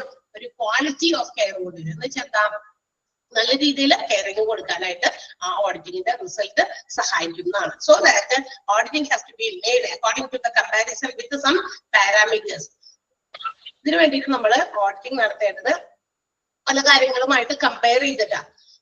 എന്താ കമ്പയർ ചെയ്യാന്ന് പറഞ്ഞാൽ താരതമ്യം ചെയ്യണം എന്ന് വെച്ചാൽ പല കാര്യങ്ങളും പഠിക്കണം, പഠിച്ചതുമായിട്ട് കമ്പയർ ചെയ്യണം, എന്നിട്ടൊക്കെയാണ് ഓഡിറ്റിംഗിന്റെ റിസൾട്ട് കൊണ്ടുവരാൻ പറ്റുന്നത്. അങ്ങനെ നല്ലൊരു റിസൾട്ട് ഓഡിറ്റിംഗിന് കൊണ്ടുവരാൻ പറ്റും. അത് വേണ്ടിയിട്ട് കമ്പയർ ചെയ്യുന്നത് പല പാരാമീറ്റേഴ്സ് ആണ്.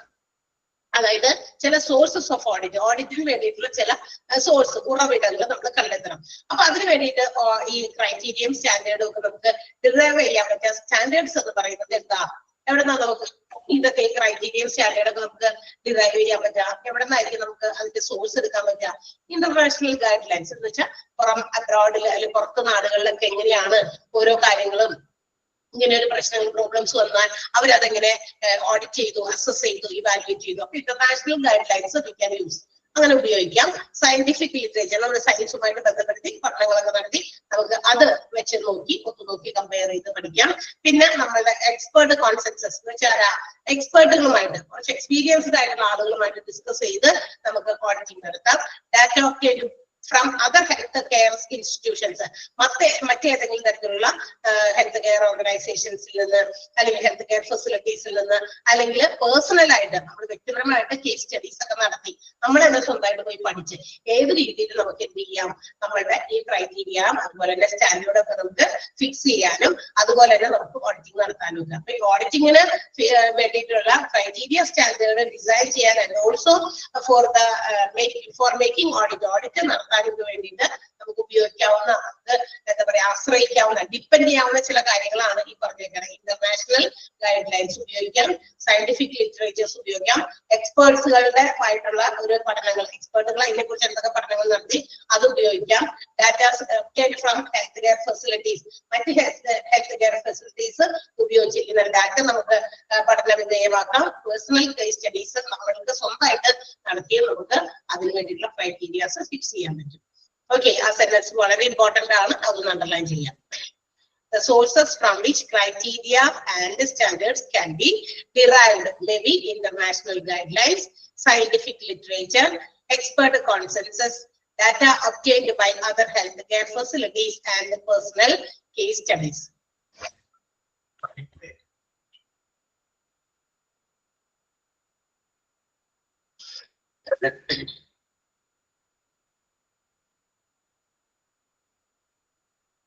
So why we are collecting or designing such standards or criteria? Whatever stronger evidence we are taking, നമ്മൾ എത്രയും നല്ല ബലമുള്ള അല്ലെങ്കിൽ സ്ട്രോങ് ആയിട്ടുള്ള എവിഡൻസുകളാണോ നമ്മൾ അതിന് വേണ്ടിയിട്ട് പഠന വിധേയമാക്കാൻ വേണ്ടി നമ്മൾ റെഫർ ചെയ്യുന്നത്, അത്രയും ഗുഡ് റിസൾട്ട്സ് ആയിരിക്കും ആ ഒരു ഓഡിറ്റ് കൊണ്ടുവരാം. അല്ലാതെ ഏറ്റവും നല്ല എവിഡൻസുകളിലൂടെ, ഏറ്റവും നല്ല കേസ് സ്റ്റഡീസിലൂടെ അല്ലെങ്കിൽ ഏറ്റവും നല്ല ഗൈഡ് ലൈൻസ് ഫോളോ ചെയ്താണ് നമ്മൾ ഓഡിറ്റിംഗ് നടത്തുന്നതെങ്കിൽ അത്രയും ബെറ്റർ റിസൾട്ട്സ് അല്ലെങ്കിൽ മോർ റിസൾട്ട്സ് ആയിരിക്കും നമുക്ക് ആ ക്ലിനിക്കൽ പ്രാക്ടീസിൽ കൊണ്ടുവരാൻ സാധിക്കുക. മനസ്സിലായോ? അതാണ് പറഞ്ഞിരിക്കുന്നത് അടുത്ത സെന്റൻസ് നമ്മൾ ഒന്ന് അറിഞ്ഞാൽ മതി. Okay, and also it is very important. ഇനി മറ്റൊരു കാര്യം വളരെ പ്രധാനമായിട്ടുള്ളത് നമ്മുടെ സ്റ്റാൻഡേർഡ് അതുപോലെ തന്നെ ക്രൈറ്റീരിയ ഒക്കെ നമ്മൾ എന്താ പറയാ നേരത്തെ ഡിസൈൻ ചെയ്യുന്നു പറഞ്ഞല്ലോ, അതിന്റെ സോഴ്സുകളെ കണ്ടെത്തി അതൊക്കെ ഡിസൈൻ ചെയ്ത് കഴിയുമ്പോൾ it should be shared with the colleagues. അതായത് നമ്മളുടെ കൊളീഗ്സുമായിട്ട്, അതായത് കൂടെയുള്ള ജോലിക്കാരൊക്കെ ആയിട്ട് നമ്മൾ ഡാറ്റ കളക്ട് ചെയ്യുന്നതിന് മുമ്പ് അല്ലെങ്കിൽ ഡാറ്റയെ കുറിച്ച് പഠിക്കുന്നതിനൊക്കെ മുമ്പ് നമ്മളതൊക്കെ അവരുമായിട്ട് ഷെയർ ചെയ്യണം എന്നാ പറഞ്ഞത്. അത് വളരെ ഇമ്പോർട്ടന്റ് ആയിട്ടുള്ള കാര്യമാണ്. അപ്പൊ ക്രൈറ്റീരിയ, ഡാറ്റ അതുപോലെ തന്നെ സ്റ്റാൻഡേർഡ് നമ്മൾ എന്താ പറയാ കളക്ട് ചെയ്ത് കഴിഞ്ഞാൽ അല്ലെങ്കിൽ നമ്മൾ ഡിസൈൻ ചെയ്ത് കഴിഞ്ഞാൽ it should be shared with the colleagues prior to the review. അതായത് നമ്മുടെ ഡാറ്റ കളക്ട് ചെയ്ത് അതിന്റെ റിവ്യൂ ഒക്കെ നടത്തുന്നതിന് മുമ്പേ തന്നെ കൊളീഗ്സുമായിട്ട് ഷെയർ ചെയ്ത് കഴിയണം. അത് മാത്രമല്ല they should not be shuffled, അതായത് വീണ്ടും റീഷഫിളൊക്കെ ചെയ്യുന്ന നമ്മൾ വെരിഫൈ ചെയ്യാൻ വേണ്ടിയിട്ട് അതൊക്കെ പഠന വിധേയമാക്കുന്നതിന് മുമ്പിട്ട് അതൊക്കെ വെരിഫൈ ചെയ്യാൻ വേണ്ടിയിട്ടൊക്കെ നമുക്കത് ഷഫിൾ ചെയ്യേണ്ടേക്ക് വരും. അപ്പൊ അതൊക്കെ ചെയ്യുന്നതിന് മുമ്പ് തന്നെ ഇതുമായിട്ടൊക്കെ അതൊക്കെ ഷെയർ ചെയ്യുക. അതുപോലെ തന്നെ എന്തൊക്കെ ഡിസ്കവറീസ്, കണ്ടെത്തലുകൾ നമ്മൾ നടത്തിയിട്ടുണ്ട് ഓഡിറ്റില്, ഇതൊക്കെ നമ്മൾ മനസ്സിലാക്കണം. ഓക്കെ, അതൊക്കെ ഷെയർ ചെയ്യണം എന്നാണ് പറഞ്ഞേക്കുന്നത്. ഓഡിറ്റിങ്ങിന്റെ സോഴ്സ് സ്റ്റാൻഡേർഡും ക്രൈറ്റീരിയയും സെലക്ട് ചെയ്ത കൊളീഗ്സിന് അത് ഷെയർ ചെയ്യണം, അവരെ അത് മനസ്സിലാക്കി കൊടുക്കും. കാരണം അവർക്ക് എന്നാലല്ലേ അതുമായിട്ട് ബന്ധപ്പെടുത്തി പഠനങ്ങളിൽ സഹായിക്കാൻ പറ്റുള്ളൂ. അപ്പൊ അതുകൊണ്ട് ആ ഒരു കാര്യം അവരെ ഇൻഫോം ചെയ്തിരിക്കണം എന്നാണ് പറഞ്ഞേക്കുന്നത്. ഓക്കെ, സോ എന്തൊക്കെ ചെയ്താലും ഓഡിറ്റിങ്ങിന്റെ എല്ലാ കാര്യങ്ങളും ആരൊക്കെയാണോ അതിനകത്ത് ഇന്റർവ്യൂ ചെയ്തിരിക്കുന്നത്, ഓഡിറ്റിങ്ങിന്റെ ടീമിൽ ആരൊക്കെ ഉണ്ടോ, എന്തൊക്കെ കാര്യങ്ങൾ എടുത്തിട്ടുണ്ടോ, നടപടികൾ സ്വീകരിച്ചിട്ടുണ്ടോ, all should be discussed, shared clearly. അത് വളരെ ക്ലിയർ ആയിട്ട് വ്യക്തമായിട്ട് മറ്റുള്ളവരുമായിട്ട് ഷെയർ ചെയ്യുക, അതുപോലെ തന്നെ ഡിസ്കസ് ചെയ്യുക. ഇനി മാത്രമല്ല എന്തെങ്കിലും തരത്തിലുള്ള കാര്യങ്ങളൊക്കെ അവരിൽ നിന്നും നമുക്ക് അക്കോർഡിംഗ് ടു ദ കണക്കെടുപ്പുകളൊക്കെ ഉണ്ടെങ്കിൽ, സ്ട്രക്ചേർഡ് ആയിട്ടുള്ള ഒരു അൽഗോരിതംസ് ഒക്കെ ഉണ്ടെങ്കിൽ അതൊക്കെ കൃത്യമായിട്ട് അങ്ങോട്ടും ഇങ്ങോട്ടൊക്കെ പറഞ്ഞ് ഷെയർ ചെയ്തിരിക്കണം ക്ലിയർ ആയിട്ട്. അല്ലെങ്കിൽ അവ്യക്തത കുറവ് കൊണ്ട് ചിലപ്പോ എന്താ പറയാ ഓഡിറ്റിങ് ചിലപ്പോ പൂർണ്ണമാകില്ല. അപ്പൊ അവ്യക്തത പാടില്ല, വ്യക്തമായിട്ടായിരിക്കണം എല്ലാ കാര്യങ്ങളും ഷെയർ ചെയ്യേണ്ടത്. അത്രേ ഉള്ളൂ. അത്രയൊക്കെ കാര്യങ്ങൾ നമുക്ക് ഇതിനകത്ത് ഈ ഒരു ഫുൾ വലിയ പാരഗ്രാഫ് ഒക്കെയാണ്. ഓരോന്നും നിങ്ങൾ വലിച്ചു നീട്ടിയൊന്നും പഠിക്കേണ്ട ആവശ്യമില്ല. പറയുന്ന കാര്യം ഒന്ന് സെന്റൻസ് വൈസ് മാർക്ക് ചെയ്തത് വായിച്ചു നന്നായി പഠിക്കാം. ബാക്കിയുള്ളതൊക്കെ ജസ്റ്റ് ഒന്ന് വായിച്ചറിഞ്ഞിരിക്കുക. ഓക്കെ, ഒരുപാട് കാര്യം വീണ്ടും അതൊക്കെ തന്നെയാണ് പറഞ്ഞുകൊണ്ടിരിക്കുന്നത്. ആ ഒരു സെന്റൻസ് മാത്രമേ അവിടെ അണ്ടർലൈൻ ചെയ്യാനുള്ളൂ. ഞാൻ പറഞ്ഞ സെന്റൻസ് മനസ്സിലായല്ലോ ഇല്ലേ? അണ്ടർലൈൻ ചെയ്താണ്. സോ ലിമിറ്റ് അത്രേ ഉള്ളൂ. ഇവിടെ ഇനി ബാക്കി വേറെ ഭാഗത്തൊന്നും നമുക്ക് അണ്ടർലൈൻ ചെയ്യണമെന്നില്ല. ദെൻ അപ്പൊ നമ്മൾ പ്രിൻസിപ്പിൾസിൽ ഒന്നാമത്തേത് പ്രിപ്പയറിംഗ് ഫോർ ദ ഓഡിറ്റ്, രണ്ടാമത്തെ സ്റ്റെപ്പില് എന്താ പറയാ defining of standard criteria and also indicator, അതിനെ കുറിച്ചാണ് പറഞ്ഞത്. തേർഡ് സ്റ്റെപ്പാണ് ഡാറ്റ കളക്ഷൻ. ഡാറ്റ കളക്ട് ചെയ്യുന്നതാണ്. അപ്പൊ നമ്മള് ഓഡിറ്റിന് വേണ്ടിയിട്ടുള്ള പ്രിപ്പറേഷൻസ് നടത്തി, അതിനുശേഷം ഓഡിറ്റിന്റെ വേണ്ടിയിട്ടുള്ള അതിന് ഏറ്റവും ഇമ്പോർട്ടന്റ് ആയിട്ടുള്ള 3 കാര്യങ്ങൾ സ്റ്റാൻഡേർഡ്, ഇൻഡിക്കേറ്റർ, അതുപോലെ തന്നെ ക്രൈറ്റീരിയ അത് ഫിക്സ് ചെയ്തു. അത് ഡിസൈൻ ചെയ്തപ്പോൾ സ്വീകരിക്കേണ്ട ചില കാര്യങ്ങൾ നമ്മൾ പറഞ്ഞു. മൂന്നാമത്തെ സ്റ്റെപ്പ് ഇതെല്ലാം ഡിസൈൻ ചെയ്ത ശേഷം മാത്രമാണ് നമ്മൾ ഇതിന് പോലുള്ളൂ ഡാറ്റ കളക്ട് ചെയ്യുക. ഇതിന്റെ ഓഡിറ്റിങ്ങുമായി ബന്ധപ്പെട്ടിട്ടുള്ള ഡാറ്റാസ് നമുക്ക് എവിടെ അവൈലബിൾ ആണ് അത് കളക്ട് ചെയ്യാനുള്ള കാര്യങ്ങളിലേക്കാണ് പോണത്. അപ്പൊ നമ്മൾ നേരത്തെ പറഞ്ഞു ക്ലിനിക്കൽ ഓഡിറ്റ് 2 രീതിയിലാണ് നമ്മൾ ഓൾറെഡി പറഞ്ഞിരുന്നു നേരത്തെ അല്ലെ, നേരത്തെ മുന്നും ക്ലാസ്സിൽ പറഞ്ഞിരുന്നു. That is prospective and retrospective in nature അല്ലെ. പ്രോസ്പെക്റ്റീവ് നേച്ചറിലുള്ളതും റിട്രോസ്പെക്റ്റീവ് നേച്ചറിലുള്ളതുമാണ് ഡാറ്റ എന്ന് പറയുന്നത്, ക്ലിനിക്കൽ ഡാറ്റാസ് എന്ന് പറയുന്നത് കളക്ട് ചെയ്യാൻ പറ്റുന്നത്. എന്താണ് പ്രോസ്പെക്റ്റീവ് എന്ന് പറഞ്ഞാൽ? പ്രോസ്പെക്റ്റീവ് എന്ന് പറഞ്ഞാൽ എന്താ? ഫ്യൂച്ചറിൽ, അതായത് ഇതിനു മുമ്പ് തന്നെ ആരും തന്നെ പഠന വിധേയമാക്കിയില്ല. ഫ്രഷ് ആയിട്ട് നമ്മൾ കാര്യങ്ങൾ എവിടെയെങ്കിലുമൊക്കെ പേഴ്സണലി പോയി കോണ്ടാക്ട് ചെയ്തോ അല്ലെങ്കിൽ നമ്മൾ തന്നെ സ്വന്തമായിട്ട് കേസ് സ്റ്റഡീസ് നടത്തിയൊക്കെ നമ്മൾ കളക്ട് ചെയ്യുന്നത്. ആ രീതിയാണ് പ്രോസ്പെക്റ്റീവ് ഡാറ്റ എന്ന് പറയുന്നത് കളക്ഷൻ. റിട്രോസ്പെക്റ്റീവ് എന്ന് പറഞ്ഞാൽ എന്താ? ഓൾറെഡി നേരത്തെ തന്നെ അവൈലബിൾ ആയിട്ടുള്ള മറ്റേതെങ്കിലും സോഴ്സുകളിൽ നിന്ന് എന്ത് ചെയ്യാം നമുക്ക് കിട്ടുന്നതാണ് അല്ലെ. അവൈലബിൾ ആയിട്ടുള്ള സോഴ്സുകളിൽ നിന്ന് നമുക്ക് കിട്ടുന്ന ചിലപ്പോ സോഫ്റ്റ്വെയർ ആയിട്ട് എവിടെയെങ്കിലും ഒക്കെ കളക്ട് ചെയ്ത് സ്റ്റോർ ചെയ്ത് വെച്ചിരിക്കുന്ന ഡാറ്റാസ് ആയിരിക്കും. ആരെങ്കിലും ഒക്കെ നേരത്തെ പഠന വിധേയമാക്കിയിട്ടുണ്ടാകും ചിലപ്പോൾ. അതുകൊണ്ടായിരിക്കും അത്തരം ഡാറ്റാസ് അവിടെ നമുക്ക് റെഡിലി അവൈലബിൾ ആണ്. ഈ രണ്ടാമത്തെ method retrospective data easily available ആണ്. Because already it is collected and recorded, എവിടെയോ ഒക്കെ ഉണ്ടാക്കി ശേഖരിച്ച് വെച്ചിട്ടുണ്ട്. അതുകൊണ്ട് തന്നെ വേഗം പോയി അതുകൂടെ എടുത്താൽ മതി അല്ലെ. അതേസമയം പ്രോസ്പെക്റ്റീവ് എന്ന് പറയുന്നത് നമ്മൾ തന്നെ കുറച്ച് സമയമൊക്കെ എടുത്ത് പോയി അന്വേഷിച്ച് കണ്ടെത്തി അതിനെ കുറിച്ച് പഠനങ്ങളൊക്കെ നടത്തി നമ്മൾ എടുക്കുക. അപ്പൊ അത് ടൈം കൺസ്യൂമിംഗ് ആണ്. ഓക്കെ, പക്ഷെ എന്താ പറയാ ഈ റെട്രോസ്പെക്റ്റീവ് നേച്ചറിലുള്ള അല്ലെങ്കിൽ റെട്രോസ്പെക്റ്റീവ് മെത്തേഡിലുള്ള ഡാറ്റ കളക്ഷൻ ഈസിലി അവൈലബിൾ ആണെങ്കിൽ കൂടി it may not be so effective. Faster ആയിട്ട് നമുക്ക് കിട്ടും, പക്ഷെ അതിന്റെ ക്വാളിറ്റി അത്ര ബെറ്റർ ആവണമെന്ന് നിർബന്ധമൊന്നുമില്ല അല്ലെ. കാരണം എന്താ? ഓൾറെഡി ആരൊക്കെയോ പഠിക്കാൻ വേണ്ടിയിട്ട് അല്ലെങ്കിൽ കാര്യങ്ങൾ മനസ്സിലാക്കാൻ വേണ്ടി ഉണ്ടാക്കി വെച്ചിരിക്കുന്ന ഡാറ്റ അത് നമ്മളെടുത്ത് ഉപയോഗിക്കുന്നു. അപ്പൊ അതിനകത്ത് ചിലപ്പോ മാറ്റങ്ങൾ വന്നിട്ടുണ്ടായിരിക്കാം, ചിലപ്പോ ചില എന്തെങ്കിലും തെറ്റുകൾ ഉണ്ടാകാം, അങ്ങനെയൊക്കെ ഉണ്ടാകാൻ സാധ്യതയുണ്ട്. അപ്പൊ quality of such method retrospective method may not be optimal എന്നാ പറയുന്നത്. അത് അത്ര നല്ലതായിരിക്കണം നിർബന്ധമൊന്നുമില്ല. എന്നാൽ പ്രോസ്പെക്റ്റീവ് നേച്ചറിലുള്ള ഡാറ്റ കളക്ഷൻ ഈസ് എന്താ പറയാ ഫ്രഷ് ആണ്. അത് മാത്രമല്ല ഭാവിയെ കൂടി നമ്മൾ ഓർത്തിട്ടാണ് നമ്മൾ ഡാറ്റാസ് കളക്ട് ചെയ്യണത്. പക്ഷെ അത് കുറച്ച് എക്സ്പെൻസീവ് ആണ്, ടൈം കൺസ്യൂമിംഗ് ആണ് അല്ലെ, ഒത്തിരി സമയമൊക്കെ പോകും. പക്ഷെ എന്താണ് അത് ചിലപ്പോ അക്യുറേറ്റ് ആയിരിക്കും. മറ്റേതിനേക്കാൾ കുറച്ചുകൂടി എന്താ പറയാ കൃത്യത ഉറപ്പുവരുത്താൻ പറ്റുന്ന ഒരു മെത്തേഡ് ഓഫ് ഡാറ്റ കളക്ഷൻ ആണ് പ്രോസ്പെക്റ്റീവ് ഡാറ്റ കളക്ഷൻ. അപ്പൊ 2 രീതിയും ഉണ്ട്. പക്ഷെ കുറച്ച് കൂടുതൽ ഇഫക്റ്റീവ് ആയിട്ടുള്ളതും അതുപോലെ തന്നെ അക്യുറസി കൂടുതൽ കീപ്പ് ചെയ്യാൻ പറ്റുന്നതും ഏത് മെത്തേഡാണ്? പ്രോസ്പെക്റ്റീവ് ഡാറ്റ കളക്ഷൻ മെത്തേഡ് ആണ്, റെട്രോസ്പെക്റ്റീവ് അല്ല. ക്ലിയർ ആയോ? മനസ്സിലായോ അത്രയും വരെ?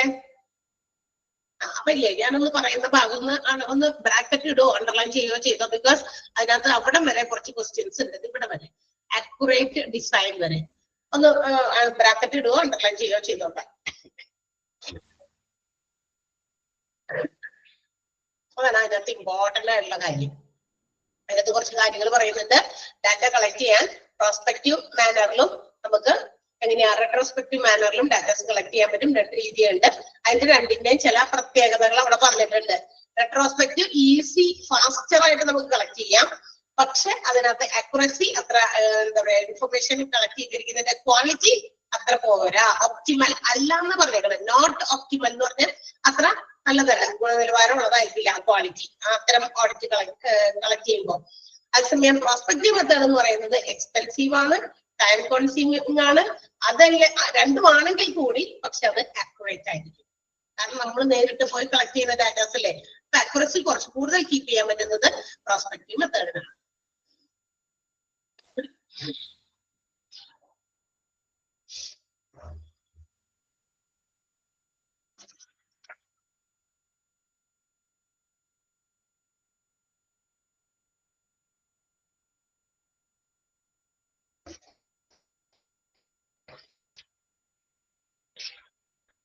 വായിച്ചു നോക്കിയത് അത്രയും ഭാഗം.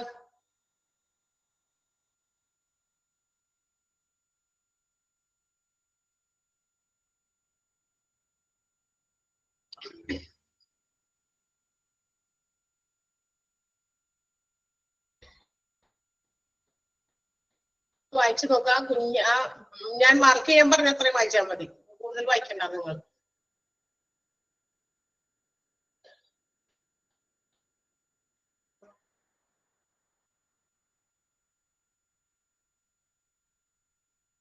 ക്ലിനിക്കൽ ഓഡിറ്റ് ആണ്. വായിച്ചു നോക്കുമ്പോൾ നിങ്ങൾക്ക് കുറച്ച് ടഫ് ആയിട്ട് തോന്നും. പക്ഷെ ബേസിക്കലി അതിനകത്ത് പറഞ്ഞേക്കണ സിമ്പിൾ ആയിട്ടുള്ള കാര്യമാണ്. ക്വാളിറ്റി കെയർ നിലനിർത്താൻ വേണ്ടിയിട്ട് ഡിപ്പാർട്ട്മെന്റുകളൊക്കെ ഓഡിറ്റിംഗ് നടത്തേണ്ടത് അത്യാവശ്യവും മറ്റു കാര്യങ്ങളൊക്കെയാണ്. ഓക്കെ, നമ്മള് വായിച്ച് കാണാതെ പാഠം മുഴുവൻ പഠിക്കാവുന്നത് അത്ര എളുപ്പമുള്ള കാര്യമല്ല.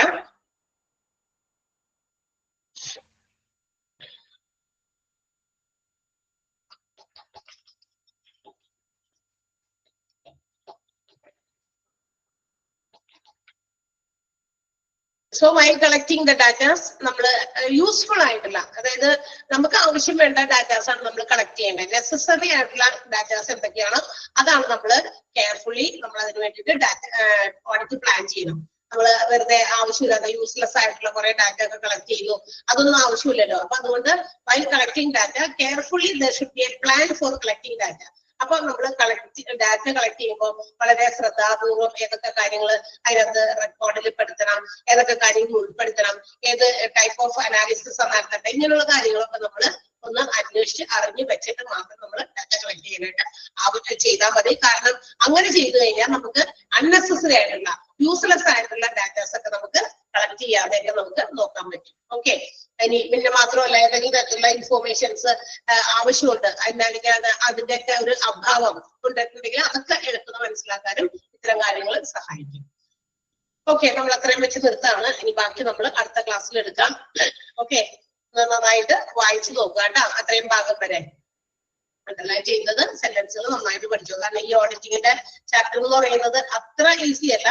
പക്ഷെ എന്താ പറയാ, നമ്മള് വായിച്ച് ഇങ്ങനെ ഓരോ സെന്റൻസ് വായിച്ചു നോക്കുമ്പോഴാണ് നമുക്ക് ഈസി അല്ലാത്ത പോലെ തോന്നുന്നത്. അതല്ല, ഇതിന്റെ കാര്യം ഉള്ളിൽ എന്താണെന്ന് ഗ്രഹിക്കാൻ പറ്റി കഴിഞ്ഞാൽ നമുക്ക് ഓക്കെ ആവും. എന്നാലും വായിച്ചു നോക്കണേ സെന്റൻസുകളൊക്കെ. സോ നമുക്ക് ഇവിടെ വെച്ച് നിർത്താം, ബാക്കി അടുത്ത ക്ലാസ്സിൽ എടുക്കാം. വെള്ളിയാഴ്ച ഉണ്ടല്ലോ. കൂടുതലായി കഴിയുമ്പോ ഇങ്ങനത്തെ അത്ര എളുപ്പം അല്ലെങ്കിൽ ബോറടിക്കുന്ന ഒരു ചാപ്റ്റർ പോലെ തോന്നിയാൽ കുറെ എടുത്ത് കഴിയുമ്പോ ഉള്ളത് കൂടി ഇല്ലാതാവും. So see you. Thank you. Bye. Thank you, ma'am. Yes. Thank you, Thank ma'am. you.